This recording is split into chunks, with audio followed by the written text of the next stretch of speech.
Hey everybody, welcome to another World of Tanks replay, and today we have the Cromwell B, the Bromwell. Now this is part of the Berlin tanks package. I ended up getting all of them because I hate having money.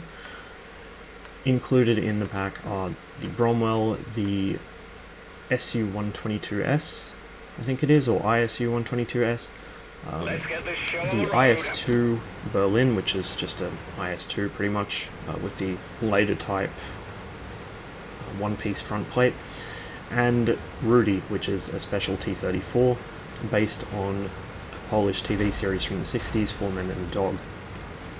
And they are all fantastic tanks. The ISU and the IS-2 are basically just identical to their tech tree cousins, they just look prettier. The Bromwell is literally a better Cromwell, and Rudy is fantastic as well. Now, the reason that the Bromwell is better than a Cromwell is because it's literally just a Cromwell with better soft stats. It has insane ground resistance. It handles like a sled, a rocket sled. It hugs the ground. And so it turns well, it accelerates well, it's just a pleasure to drive. Of course, being a Cromwell, it still has Cromwell problems, like no armor, and horrifically bad gun bloom on the move, on hold reverse. The gun just is not a long-range gun, very evidently. However, it does perform well. The gun pens decently enough at tier. It's more or less the same as the top gun on the actual tech tree Cromwell. And overall, the chassis is good enough, but the mobility is the real winner on this tank, and it looks really, really nice. I have actually been wishing for a long time that Wargaming would add more field equipment to the tech tree tanks to make them look more like this. Now, worth note here, you'll notice I'm using auto-aim a lot, and that my movements are kind of jerky. The reason is because I was getting such bad packet loss this match, my tank was teleporting around my screen, and I couldn't tell what I was actually aiming at.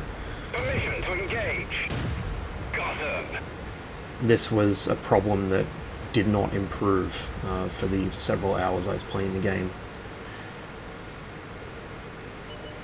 I think one of my favourite details about the Bromwell is the fact that it has pots and pans hanging off the back of the tank.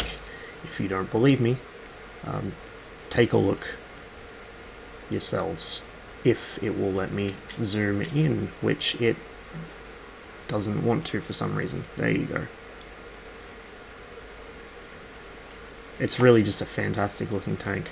It's slightly smaller than the Tech Tree Cromwell. The reason for this is because the Tech Tree Cromwell is scaled wrong. This will be corrected next patch, because next patch the HD model is added for the Cromwell, as well as a bunch of other tanks, and they look fantastic, although not quite as good as this because they don't have all the extra equipment. Honestly, I think Wargaming are overlooking a serious revenue stream. If they wanted people to spend more money on this game, all they'd have to do is put in the ability to customize your tank's appearance in terms of field equipment. If I could add spare track links and pots and pans and helmets and tarps and things to my tanks, oh boy, oh, I would pile with my money so quickly. It's me, I am the whale. Having cleaned up the bulk of the enemy team already, there's not much left except these two AMX-40s and the enemy arty, and unfortunately for me, the gun just does not handle long range well, particularly against AMX-40s. So it really is just like its tech tree cousin in that regard. But otherwise, an absolutely fantastic tank. If it's still actually available by the time this gets uploaded, which honestly it probably won't be, snap it up while you still can. It is really, really, really good. And Wargaming have demonstrated quite plainly that they're very unwilling to nerf premium tanks because of the amount of crying and wailing that comes from the forums. Even though obviously Wargaming are well within their rights to nerf premium tanks, I think they've just arrived at the conclusion that it's not worth dealing with all the shitters on the forums threatening to sue and all this bullshit. I mean, they don't have a legal leg to stand on, but I suppose the moderators are sick of having to deal with all that garbage. So Wargaming, aside from the super Pershing, unfortunately for it, have decided that instead of nerfing premiums, they will simply remove them from the store, and then occasionally bring them back for special occasions so they can make a shit ton of money off of tanks that people are worried about never being able to buy again, and that have reputations for being overpowered. E25, I'm looking at you. Anyway, I hope you enjoyed the video.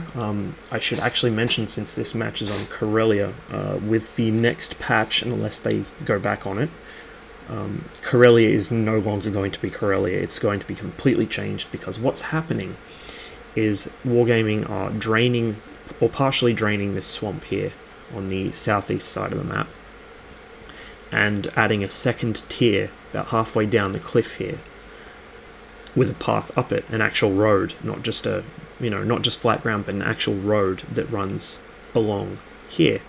And there's also a ramp up onto the donut, so you will then be able to access the donut from either the center path or the southeast path.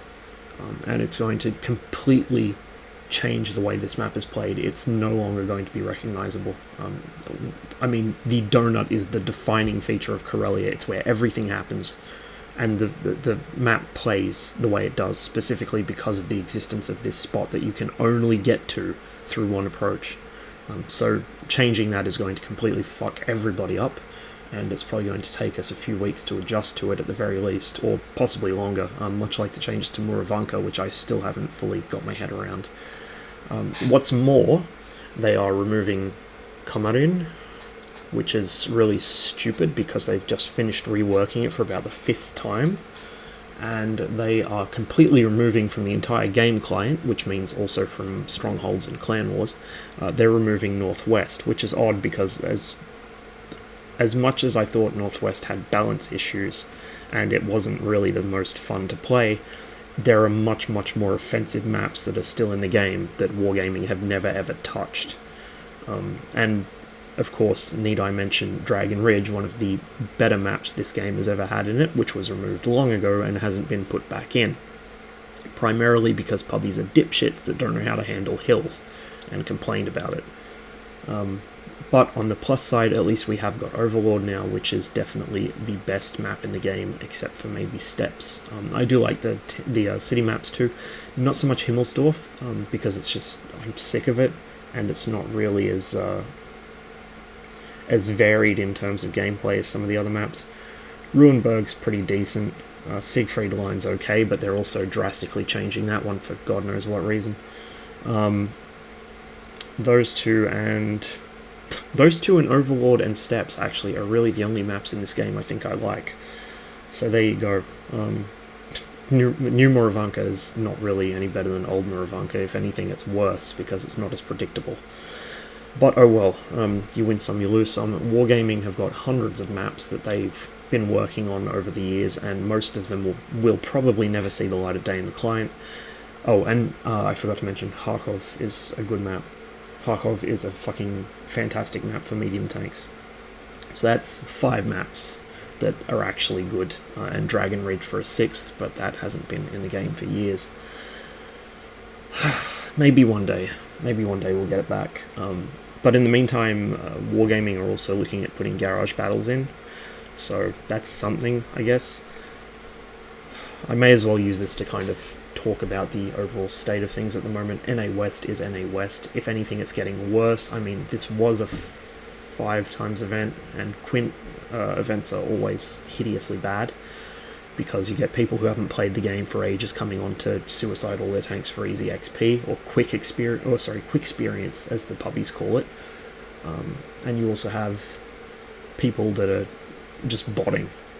So these events are always shitty, but overall the state of play on West seems to have been getting steadily worse. My connection to the game has been getting steadily worse, and at this point it's difficult to tell if it's because of Telia or if it's because of my internet. Probably equal doses of both. The game balance is still fucked up. Power creep's still an issue. Obviously, power creep's an issue. This thing is fucking absurd. So is Rudy, because it's pretty much better than a regular T-3485 in the same way this is better than a Cromwell.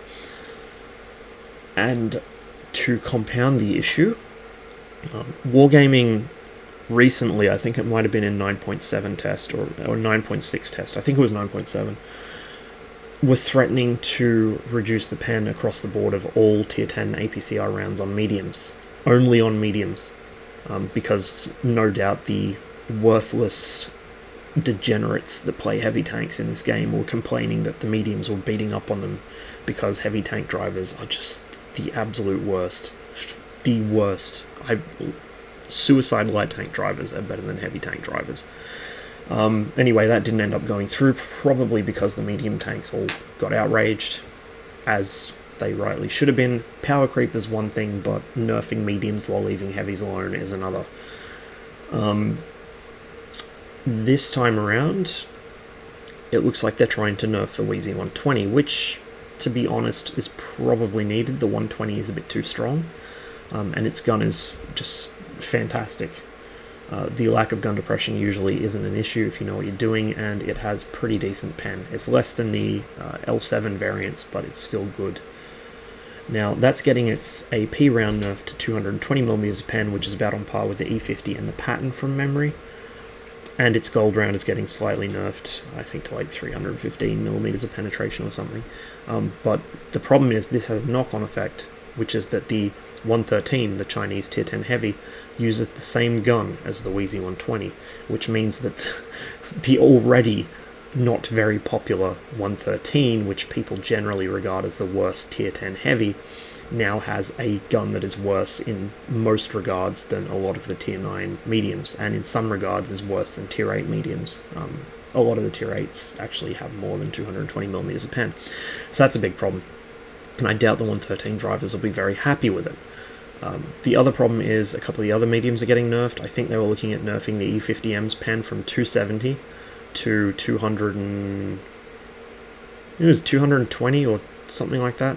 Basically turning it into a tier 10 E50 pretty much, which it kind of already was. If you shoot gold out of an E50, you're basically an E50M, just with the frontal transmission a little bit taller and not quite as long. And you know, less hit points, all that other shit, but very similar. It's literally the same gun, it's just that the E50's gold round is the E50M's regular round. So that was going to get nerfed. I have no idea why. The E50M is arguably the strongest tier 10 for solo pubbing, but it's not strong enough to warrant a nerf, in my opinion. What else was there? There were a couple of other tanks that were going... oh yeah, tank destroyers. The T-30 was going to get its pen nerfed from, I think it's 279 all the way down to 240, which is ridiculous. 240 pen is not good for a tier 9 TD. I mean, the T-30 is a very solid tank, but it's not, again, it's not solid enough that it really needs that kind of nerf. The E75, the E100 was going to get its AP round buffed slightly to, I think it was 240 something millimeters pen, and its gold round nerfed, which is actually overall a nerf to the E100 because people are still going to really need the gold to pen other tier 10 heavies, and it's going to be less effective now. The AP really, nobody shoots AP out of E100s, like, honestly. If you're fighting an IS-7 or another E100 or a JP or any of that shit, you really don't want to be shooting AP.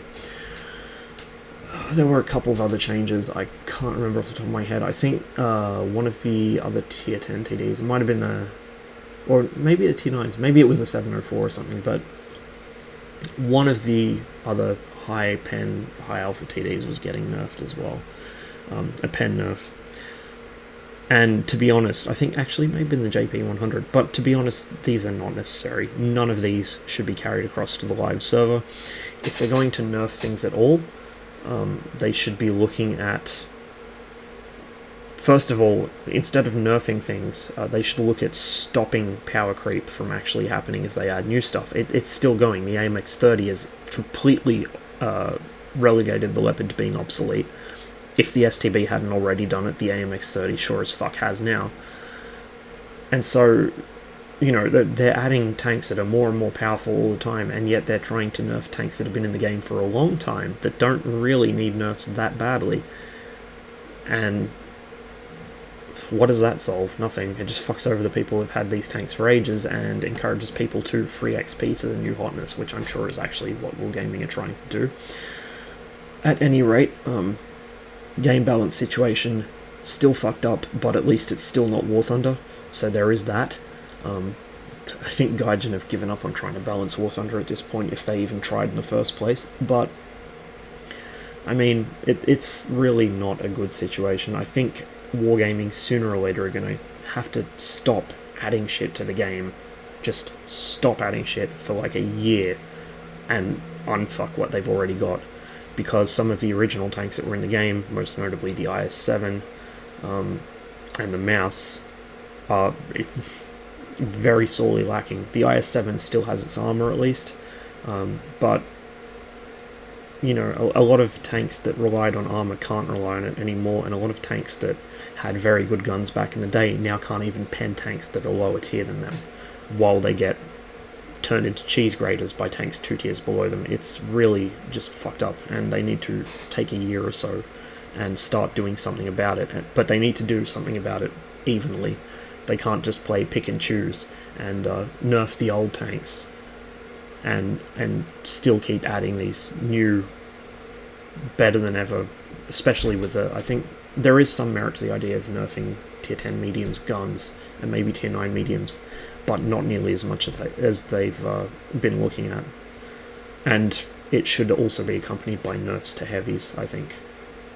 Problem is that heavy tank drivers are both the most numerous and most vocal players in the game, and want everything that isn't a heavy tank banned and removed from the game because it's not fair and it's dishonorable, and it's you know, their precious E100 is made out of Teutonic steel and should never be penetrated by anything.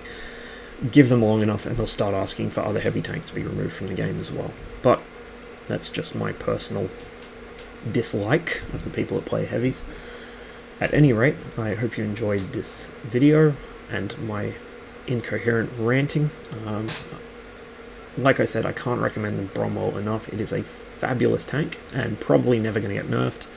So jump on this thing if you can. If you can't, jump on someone who has one and ask them to borrow their account, because it's so much fun to play. Thank you very much for watching, and as ever, I wish you the best of luck in the field. I'll see you on the next one.